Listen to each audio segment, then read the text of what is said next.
Bueno, los mayas son una de las culturas prehispánicas más intrigantes de México y habitaron en lo que hoy es Chiapas, Campeche, Yucatán, Tabasco, Quintana Roo y parte de Centroamérica. Construyeron ciudades enormes, con edificaciones casi del tamaño de un edificio de 25 pisos. Pero se pone mucho más interesante cuando te pones a pensar cómo es que hicieron para construir cosas tan altas hace más de 2000 años. Uno pensaría que estas grandes edificaciones, con techos altísimos y decorados en todas las paredes, se construían como viviendas. Pero no. En realidad, nadie vivía ahí. La mayoría de los mayas vivía alrededor del centro ceremonial y se agrupaban según su oficio.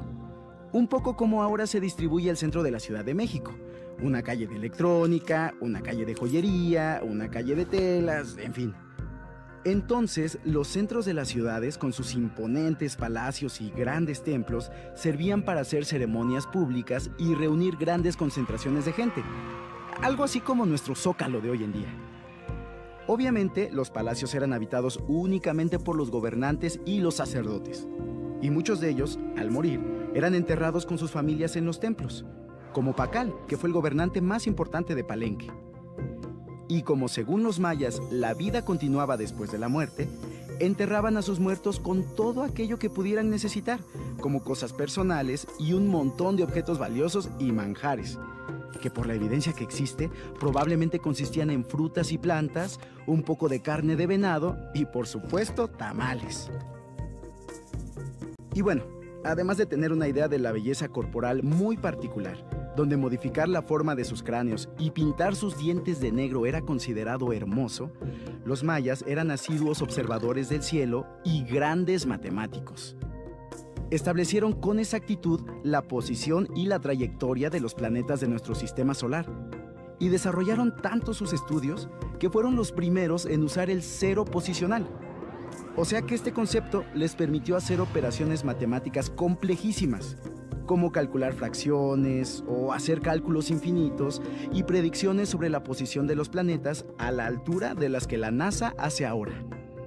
Hay muchas cosas más que descubrir sobre la cultura maya, sobre nuestras zonas arqueológicas, claro, pero también sobre lo que continúa presente en parte de nuestra vida cotidiana. ¡Nos vemos pronto!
Ninguna cultura originaria de Latinoamérica ha dejado tantos testimonios concretos como los mayas.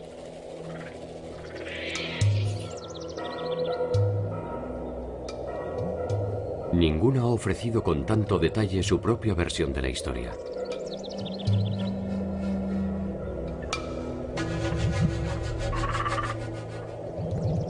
Ninguna ha determinado con tanta minuciosidad el día en que su tiempo empezó a transcurrir.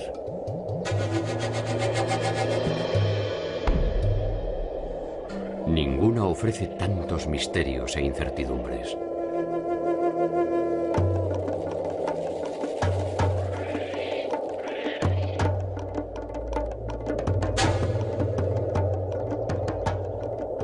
¿Son los mayas aquellos que dejaron atrás su vida campesina para sembrar su entorno de ciudades deslumbrantes?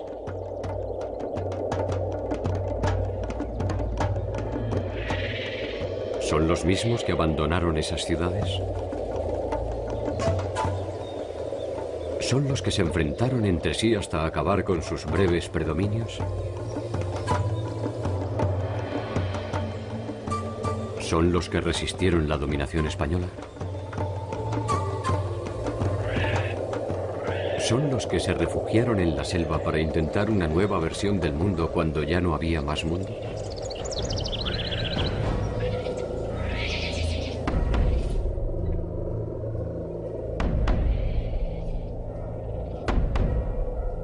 La larga historia de los mayas está plagada de finales. Su particular forma de ver el mundo también. Sin embargo, hasta el día de hoy, la cultura maya está tan viva y dinámica como en sus orígenes.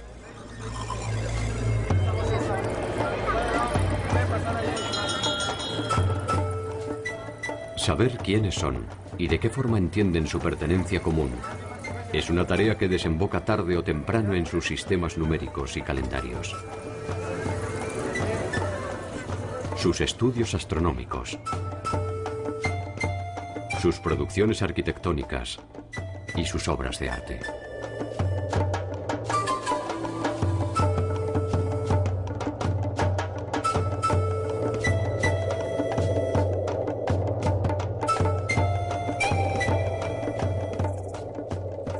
¿Son los mayas la suma de todos estos pasados?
El llamado mundo maya es en realidad un conglomerado de mundos.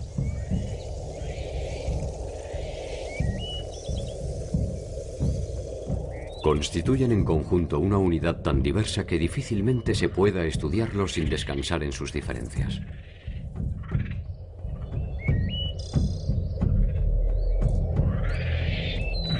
Las particularidades que los unen, el idioma, la manera de entender el mundo y hasta su territorio, terminan tarde o temprano por encontrar en cada una de las ciudades una cualidad distintiva que los separa.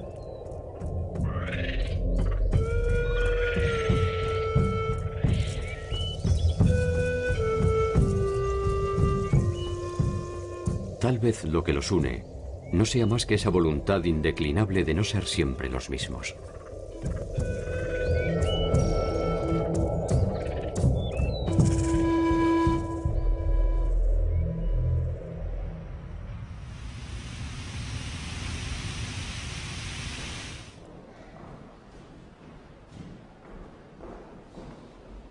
La cultura maya se desarrolló en un vasto territorio que ocupa los actuales estados de Yucatán, Campeche, Quintana Roo, Tabasco y Chiapas de la República Mexicana, así como todo el territorio de Belice, la República de Guatemala, una parte de Honduras y una parte de El Salvador.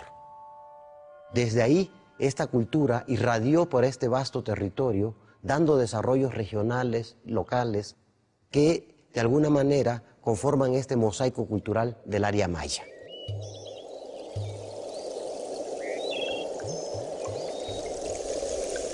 La región que ocupaban los mayas ofrece registros de vida humana desde al menos 10.000 años atrás.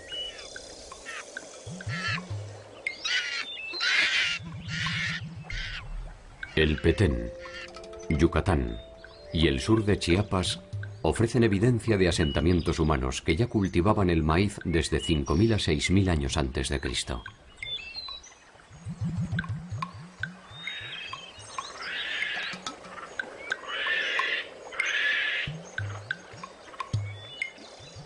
Sí sabemos que toda esta región estuvo habitada desde muy temprano. Lo que no sabemos es si estos grupos fueron de un origen maya o eran otros grupos que fueron desplazados por una posterior colonización del área por grupos ya hablantes de una lengua maya.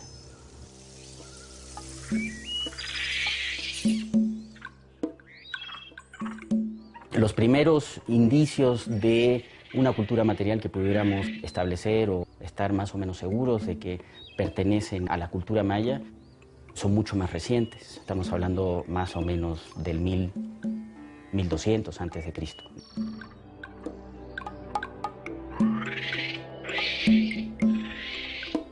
Estos primeros asentamientos permanentes corresponden a núcleos de pueblos agricultores con escasa población y un desarrollo arquitectónico limitado.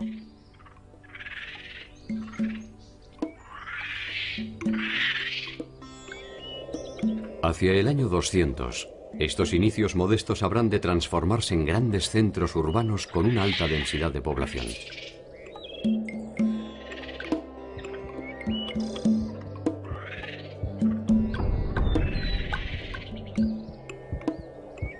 Los mayas nunca constituyeron una unidad política conjunta.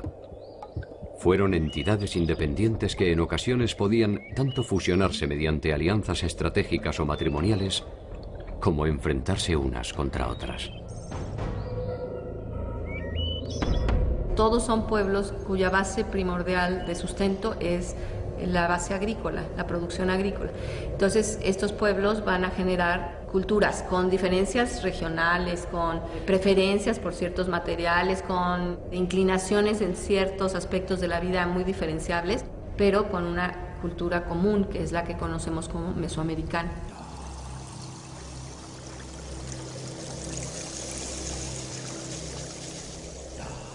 Entre las tantas diversidades que definen la unidad maya, hay un territorio común gobernado por el lenguaje.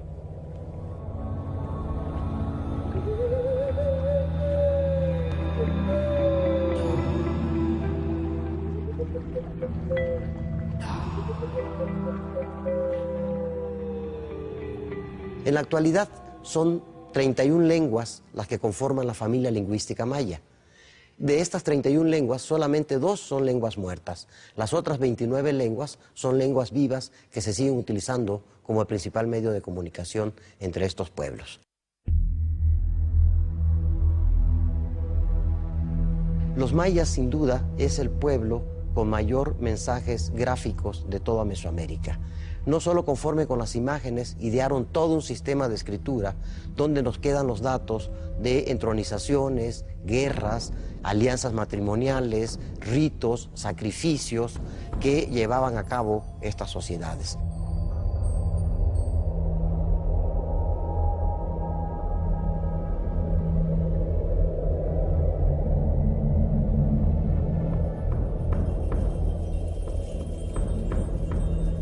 Los glifos son la unidad mínima de escritura maya.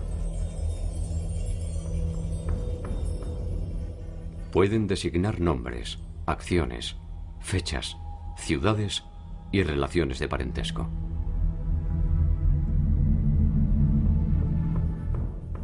constituyen un sistema que permite escribir diferentes palabras mediante su combinación.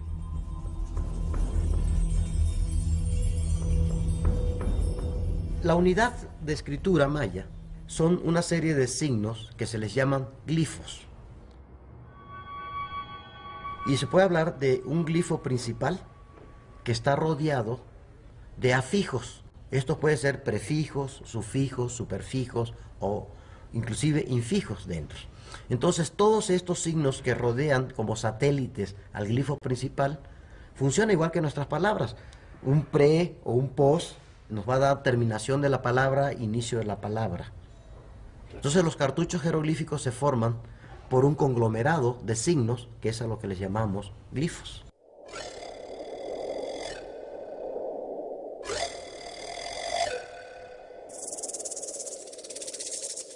Con este sistema pudieron escribir todo lo que podían hablar, no tuvieron ninguna limitación de expresión. Hay un altísimo contenido histórico, o sea, de relato, aunque nada más habla de la vida o habla primordialmente de la vida de los grupos gobernantes.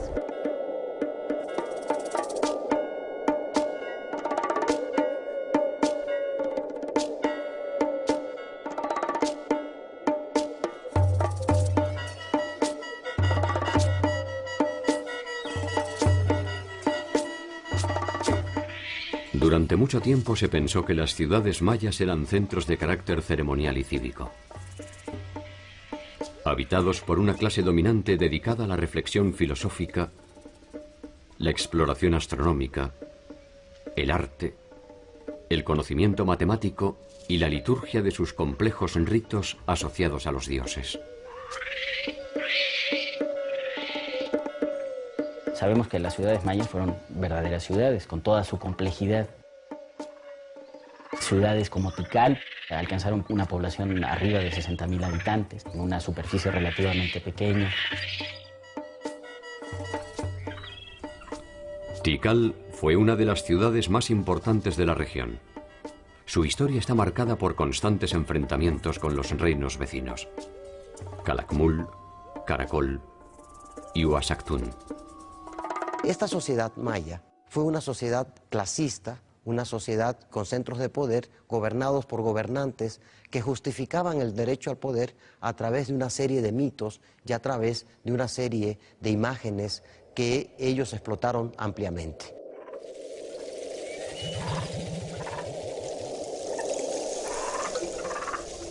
A medida que el poder de Tikal se expandía por la región, sus relaciones comerciales y políticas se extendieron y no tardaron en encontrarse con otro complejo centro de poder: Teotihuacán.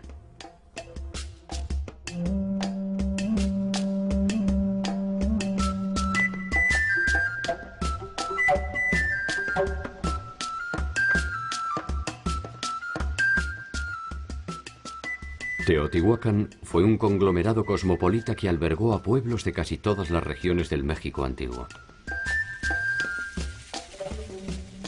Las relaciones entre Teotihuacán y Tikal son complejas y ofrecen también material para la polémica. Para algunos, Tikal fue sometida por los teotihuacanos. Para otros, la influencia teotihuacana se redujo a una participación en las intrigas de sucesión de Tikal.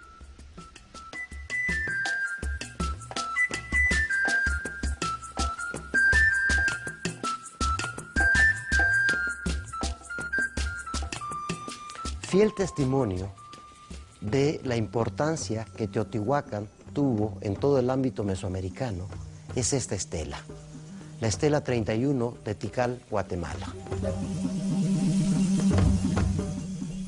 La estela 31 nos permite reconstruir eventos trascendentes que intentan explicar estas relaciones. En el frente nos muestra el gobernante Siyaj Chancahuil. Este gobernante, al parecer, es hijo de padre teotihuacano.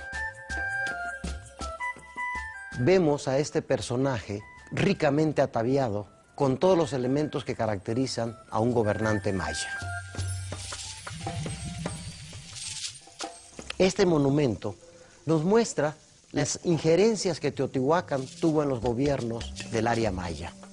ya que el personaje del frente, totalmente maya, contrasta con los dos personajes localizados a ambos lados de la estela, con atavíos típicamente teotihuacanos. Uno se ve con un gran tocado de lo que es la serpiente de Quetzalcóatl.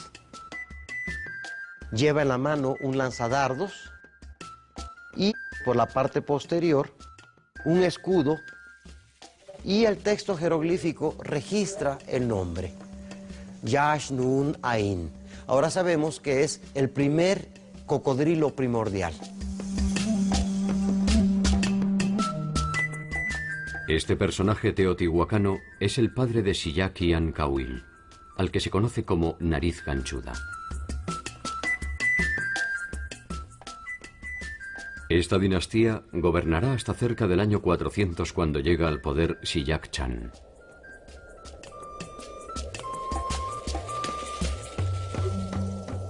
Xillac-Chan es un heredero directo de los linajes originarios de Tikal y lleva a la ciudad a un nuevo esplendor apoyado en las antiguas tradiciones.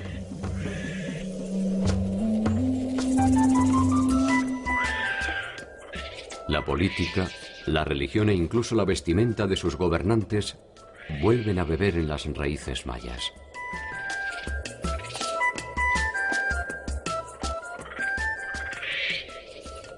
También se reinicia con él la larga disputa por la hegemonía territorial que enfrentó a Tikal con Calakmul y Caracol, entre otros. Como ninguno de estos pueblos llegó a tener suficiente poder para conquistar a todos los demás, entre ellos se dio un notable hecho que tendría beneficios enormes para las aportaciones que esta cultura daría al mundo, sobre todo en el aspecto artístico. Es que cada uno de los señores que gobernaban a estos reinos trató de ostentar su poder a través de financiamiento de especialización artesanal en productos de lujo, como podrían ser el jade, la concha, el hueso, productos de alfarería de una finura muy especial, a través de los cuales compitieron con sus rivales para demostrar quién había logrado alcanzar los más altos grados de complejidad frente a sus adversarios. Estas producciones serían las únicas supervivientes de la contienda. Hacia el año 800, la mayor parte de la población ha abandonado su área de influencia y el poder de sus gobernantes se ha debilitado.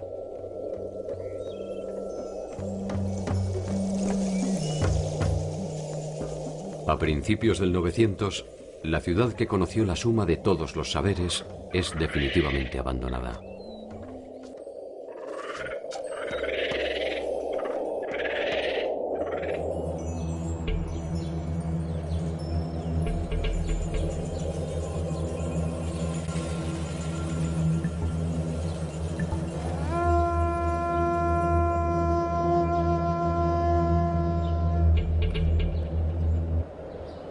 En el área mesoamericana existen más de 800 espacios destinados al juego de pelota y al menos 12 variantes de este juego.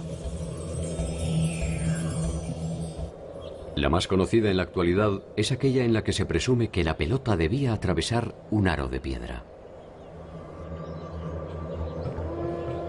El juego de pelota en Mesoamérica está muy extendido, seguramente desde tiempos olmecas ya se jugaba. Tenemos pelotas de hule en contextos arqueológicos en la zona olmeca que pueden remontarse hasta 1000 antes de nuestra era.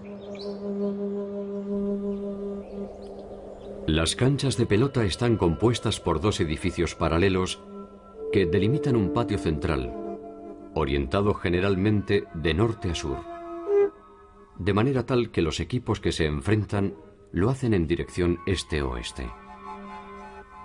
El sol salía en uno de sus extremos y se ponía en el contrario.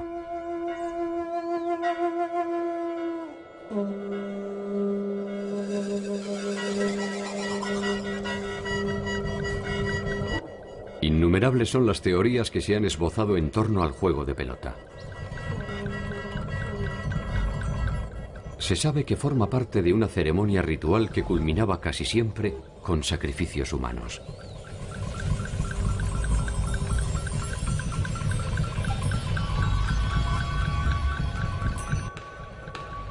Una de las fuentes que nos permitió acceder al conocimiento de este juego se encuentra en uno de los libros emblemáticos de la cultura maya, el Popol Vuh.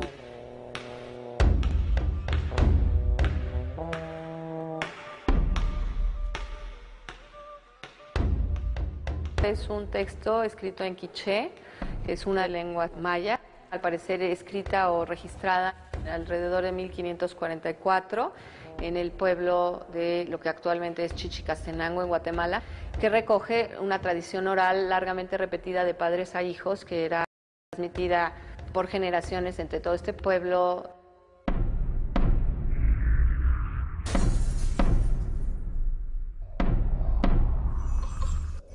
El Popol Vuh está dividido en 3 partes. La primera de ellas es la que se refiere a la cosmogonía del mundo maya, fundamentalmente a la creación del mundo y las cosas sobre la tierra.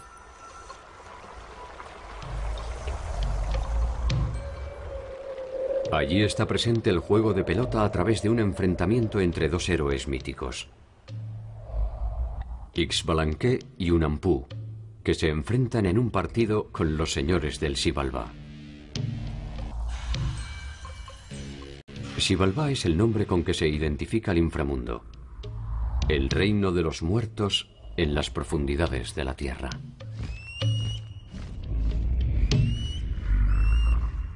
Esto va a ser muy interesante porque la mayoría de las canchas de juegos de pelota en Mesoamérica están abajo. Nunca van a encontrar una cancha de juego de pelota arriba, porque jugar a la pelota es como bajar al inframundo.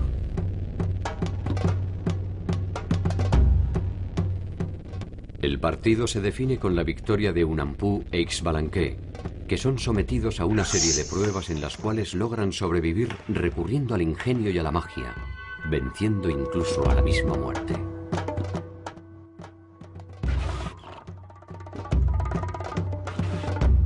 Después de varios días, Unampu e Ixbalanque aparecieron convertidos en peces y luego se transformaron en hombres pobres que hacían grandes prodigios.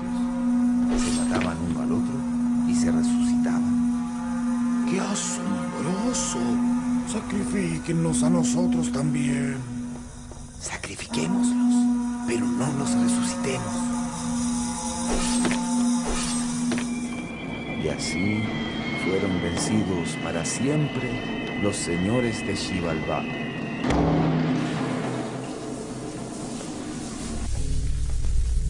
¿Quiénes son estos 2 héroes que han regresado para contarnos cómo es el inframundo? El sol y la luna. Todos los días bajan al inframundo, enfrentan una serie de pruebas y el día que pierdan las pruebas allá abajo, no habrá amaneceres solares ni amaneceres lunares.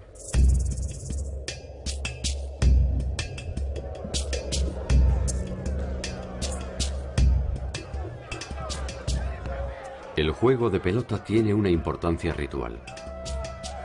Se trataría de una escenificación del movimiento astral de este a oeste y de oeste a este.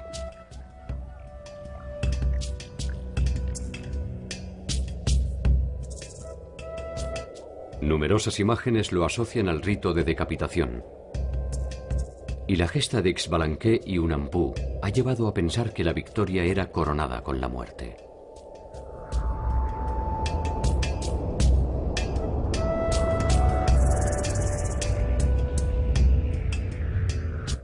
La idea no carece de romanticismo y lleva a pensar en la muerte como un premio a los vencedores.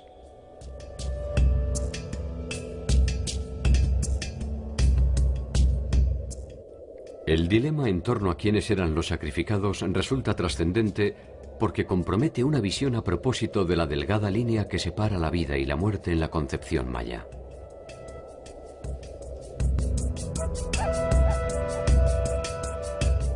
La sangre es una metáfora muy importante y es el alimento por excelencia que necesitan los dioses para su sobrevivencia. En el caso mesoamericano es interesante este aspecto de que los dioses necesitaban a los humanos tanto como los humanos a los dioses. Los dioses necesitan a los humanos para obtener la sangre, el alimento que le otorgan los humanos. Y los hombres necesitan a los dioses para su sobrevivencia cotidiana y para el mantenimiento de su orden social. El pueblo mesoamericano, a diferencia de esta idea cristiana de que el bien supremo está después de la muerte, para ellos el bien supremo era estar vivo. La muerte era un castigo de los dioses. Nadie se quería morir. Es falso que todo el mundo quería morirse.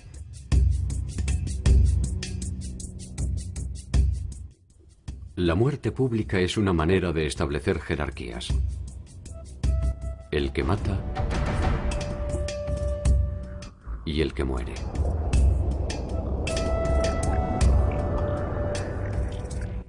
El que domina la escena es siempre el que monta el espectáculo. Una de las actividades más comunes de los gobernantes son estas batallas para capturar guerreros importantes de otros señoríos, unidades políticas, para ser sacrificados en sus ciudades.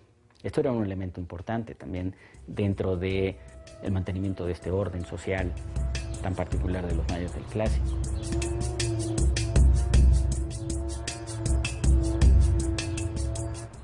Muerte y espectáculo.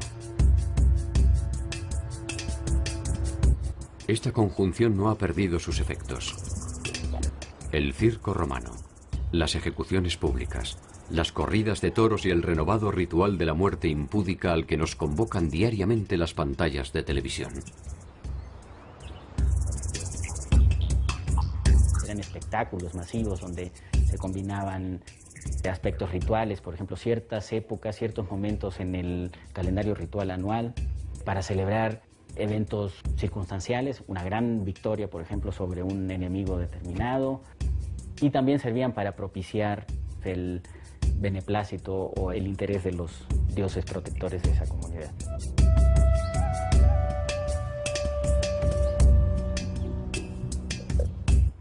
Todos los eventos de la vida maya estaban organizados en torno a un sistema social, político, económico y religioso que obedecía a un orden preciso y recurrente.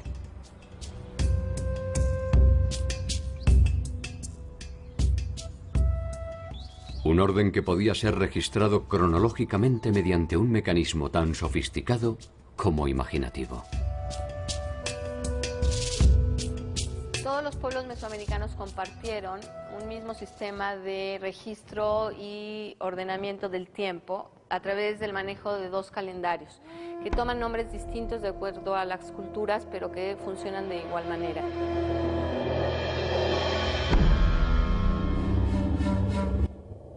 Uno de ellos ha sido identificado como ritual o lunar, aunque sus funciones eran básicamente adivinatorias.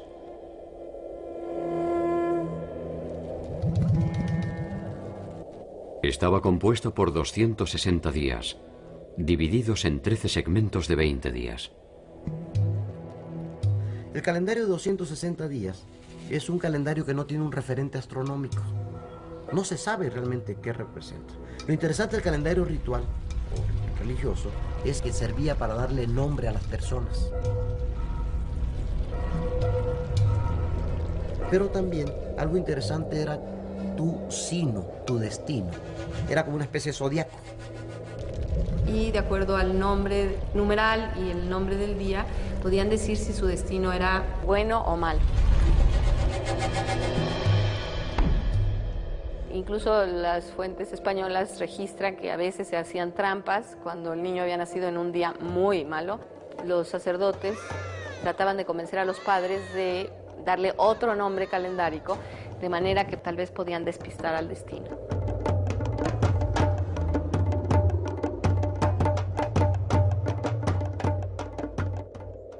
De alguna manera, para la visión maya, el futuro es algo que ya ha sucedido, lo que permite la posibilidad de predecirlo.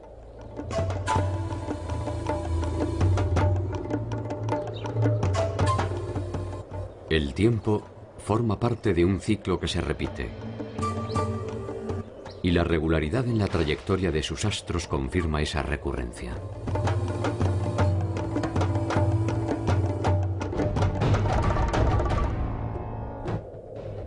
Mirar al cielo es una ciencia que permite ver el futuro y controlar su armonía.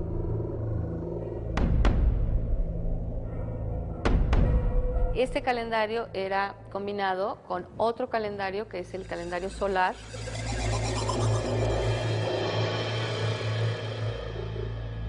es de 365 días y está integrado por 18 meses de 20 días cada uno, lo cual nos da un total de 360, y 5 días aciagos, o los 5 días en que no se sabe qué va a pasar.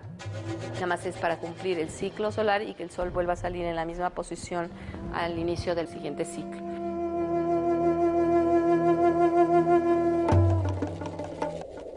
El calendario solar era una importante referencia estacional y dividía los tiempos de siembra de los de cosecha.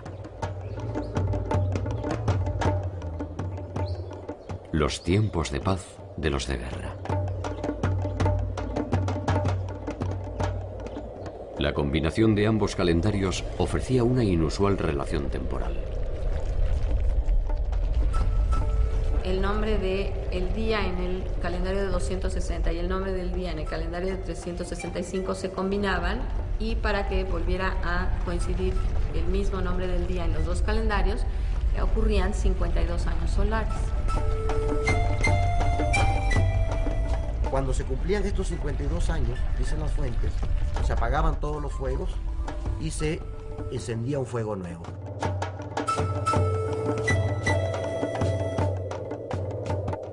Este tiempo histórico se medía mediante el establecimiento de una fecha era: el inicio del tiempo maya.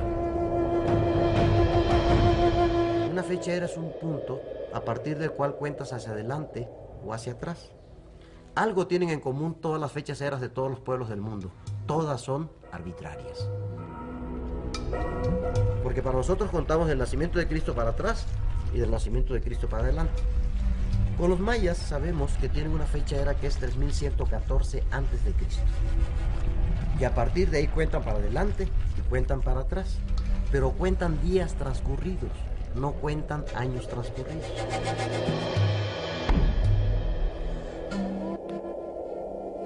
Esta posibilidad de otorgar al tiempo un carácter lineal se basa en un concepto matemático desconocido por la mayor parte del mundo cuando ya era utilizado por los mayas. La noción del cero.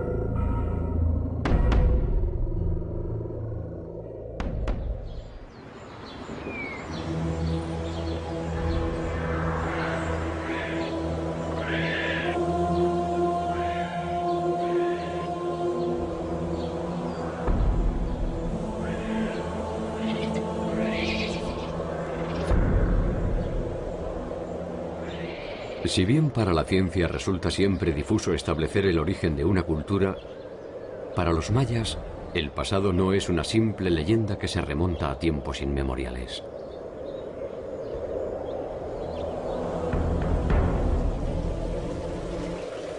Su historia tiene un inicio mediante una fecha cierta, que fue rigurosamente documentada gracias a uno de los sistemas numéricos más complejos de la historia de la humanidad.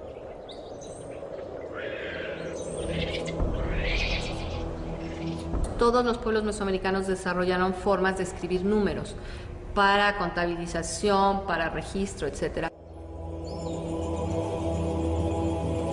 Solo los mayas llegaron a un aporte que es notable a nivel mundial, que es la invención, no deberíamos decir del cero, porque el cero es la forma que toma en el invento hindú, que pasa a los árabes y llega a nosotros, sino de lo que le llaman el completamiento.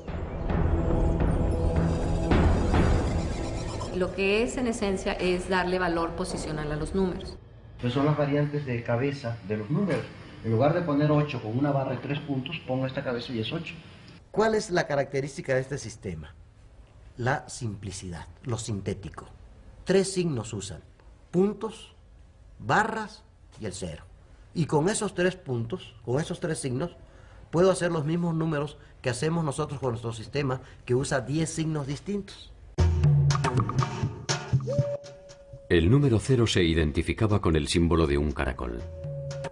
El punto identifica al número 1 y la barra al 5. La combinación de estas barras permite llegar hasta el número 19. Cada uno de estos números ubicado en una posición determinada permitía infinitas combinaciones.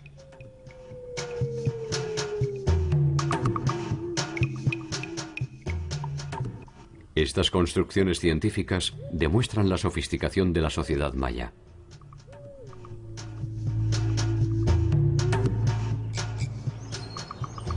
Sus ciudades son otro de los ejemplos paradigmáticos de esta complejidad.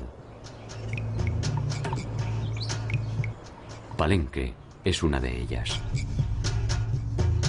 Dentro de la pléyade de sitios que existen en el área maya, Palenque juega sin duda un papel importante, porque esta ciudad, que no tuvo una duración de más de 200 años, se consolidó gracias al reinado del gobernante llamado Kinich Ahau Pakal.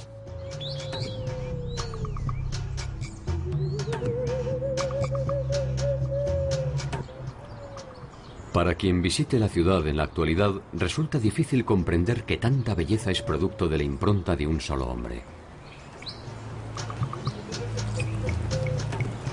Kinich Ahau Pakal tomó el poder a los 12 años y creó una ciudad vasta en conocimientos, quizás de todas las ciudades del área maya. Los textos más largos, donde tenemos mayor literatura, es en Palenque.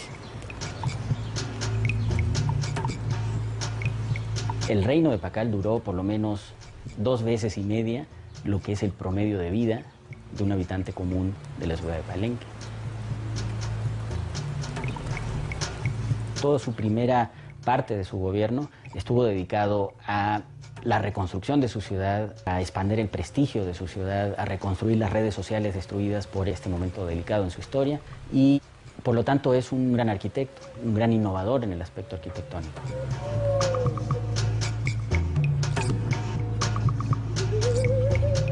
La selección de ese lugar implicó el desarrollo de obras de ingeniería muy complejas.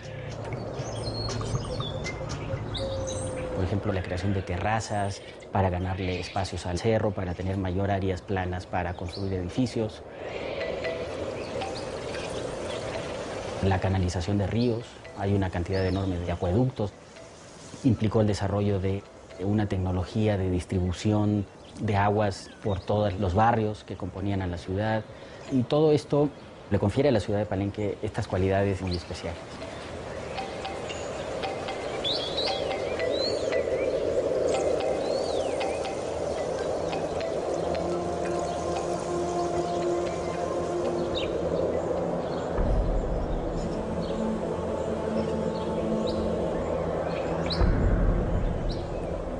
El templo de las inscripciones es la morada final de Pakal. Él mismo construyó ese templo para el tiempo posterior a su vida terrena.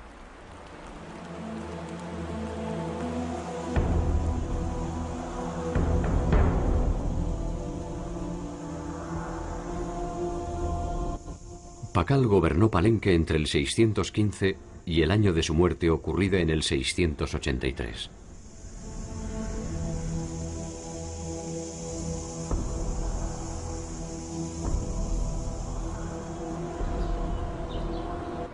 Aún después de su muerte, el templo siguió cumpliendo sus funciones y los gobernantes lo utilizaban para tomar contacto con el líder que recuperó el culto a los antepasados y profundizó la liturgia de los ritos funerarios.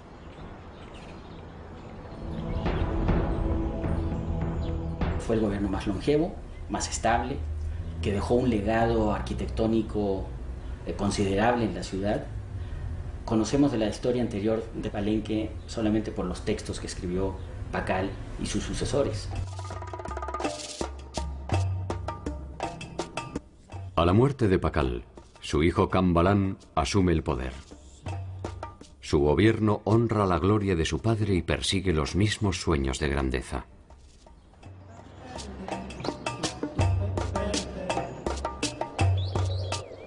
Intensifica las construcciones, multiplica la escritura de textos históricos y míticos, consolida su hegemonía territorial y reafirma las bases dinásticas que regirán Palenque hasta más allá del 800, cuando la ciudad es abandonada. Entre el 850 y el 950 desaparecen los sitios más reconocidos del periodo clásico para las tierras bajas: Tikal, Yaxchilán, Palenque, Cumaná.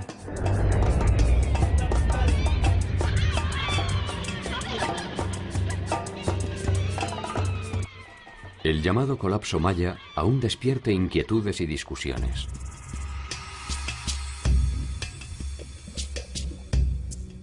Razones ambientales, enfrentamientos, guerras intestinas, quiebras institucionales, crisis de legitimidad.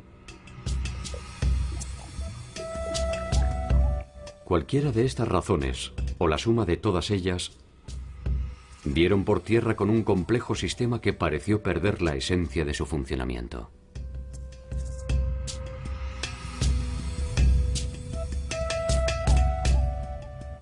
Los mayas no dejaron solo su territorio. Abandonaron una concepción política y los gobernantes dinásticos prácticamente desaparecieron, dando lugar a jefes regionales sostenidos por las alianzas políticas o juegos de poder.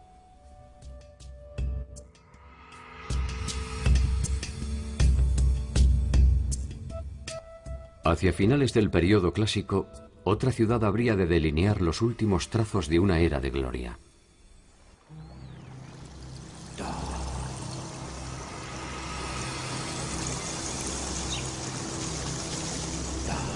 Chichén Itzá, la capital del norte de la península de Yucatán, ejerció un poder muy fuerte porque logró concentrar inclusive productos que venían desde Colombia, desde Costa Rica y desde Panamá.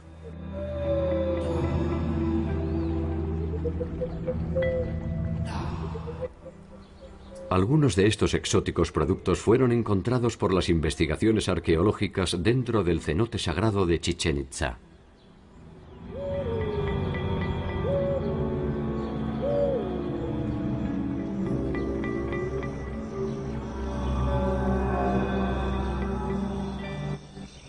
Como toda sociedad sustentada por la actividad agrícola, la importancia del agua resultó trascendental para los mayas.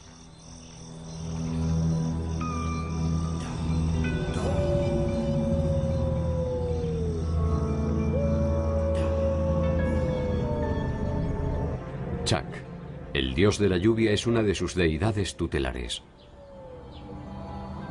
Su representación con su clásica nariz de gancho se repite en sus edificios y sus principales textos.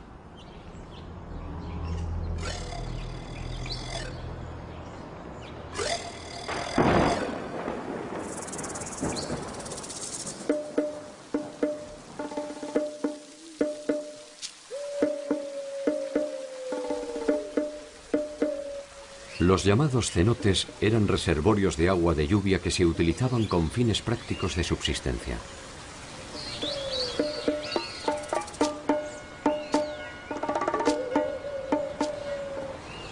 El cenote sagrado que se utilizaba con fines ceremoniales era probablemente una de las tantas entradas al inframundo.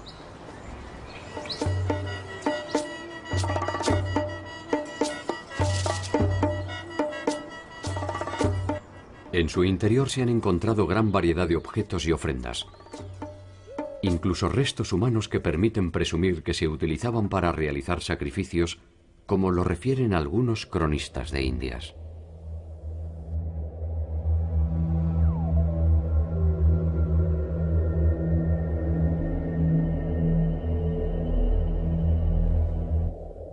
Los cenotes han sido interpretados como una especie de síntesis de la cultura maya.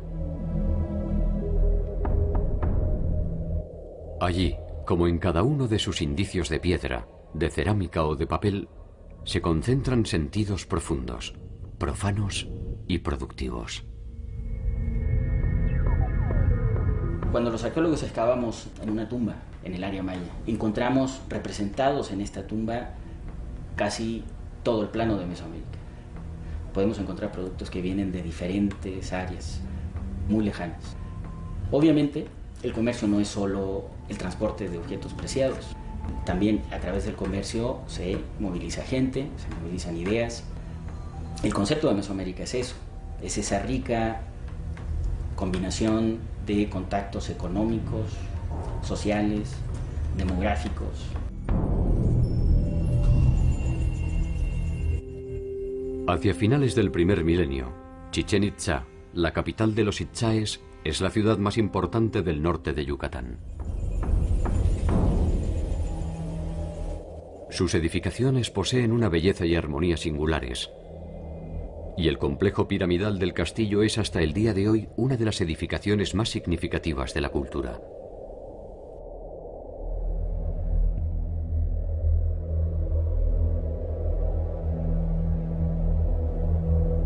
Allí, en todos los equinoccios de invierno y de verano, se dibuja la sombra de la serpiente emplumada sobre las escalinatas de la pirámide, hasta desembocar en la cabeza de Kukulcán.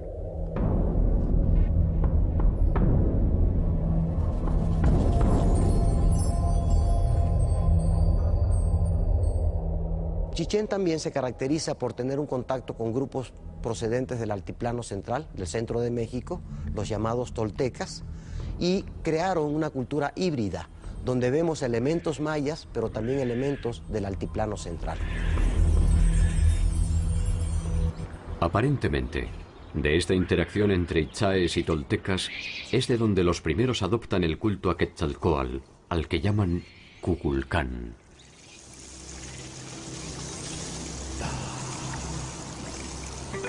Chichén llega a su fin también hacia 1250 y la hegemonía continúa con Mayapán.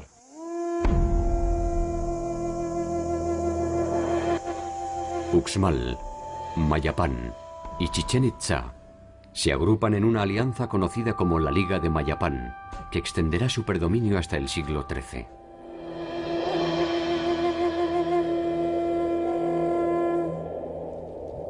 A la llegada de los españoles, el mundo maya se encuentra dividido en pequeños reinos.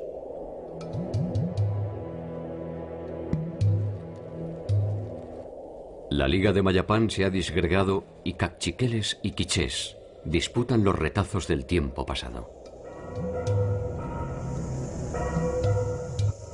Pese a la férrea resistencia, los quichés son derrotados, y más tarde corren la misma suerte los caciqueles.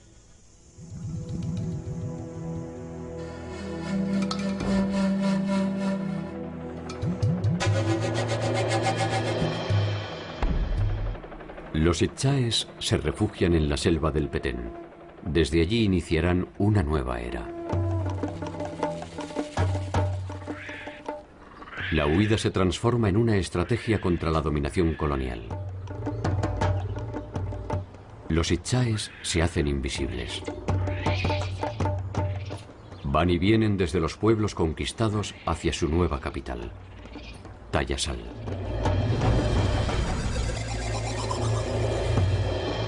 La noticia de este reducto se transforma en una esperanza para el resto de los mayas que escapan hacia la ciudad en busca de refugio.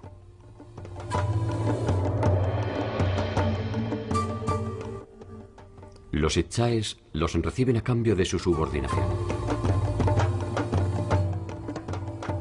El sueño tendrá un final cuando los españoles deciden la toma de Tayasal hacia 1697.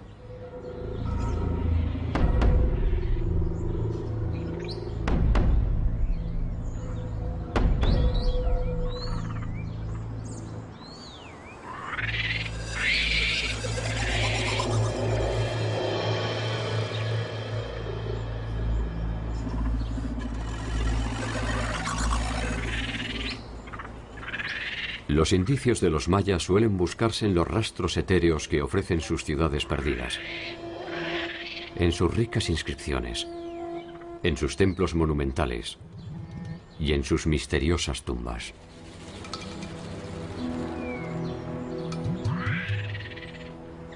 Sin embargo, la búsqueda resulta siempre infructuosa.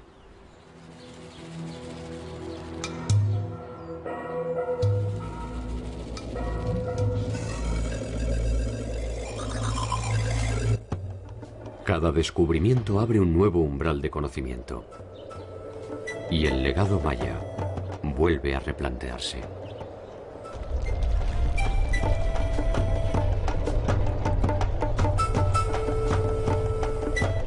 Quizás el error es intentar ir hacia el pasado para entender su verdadera naturaleza.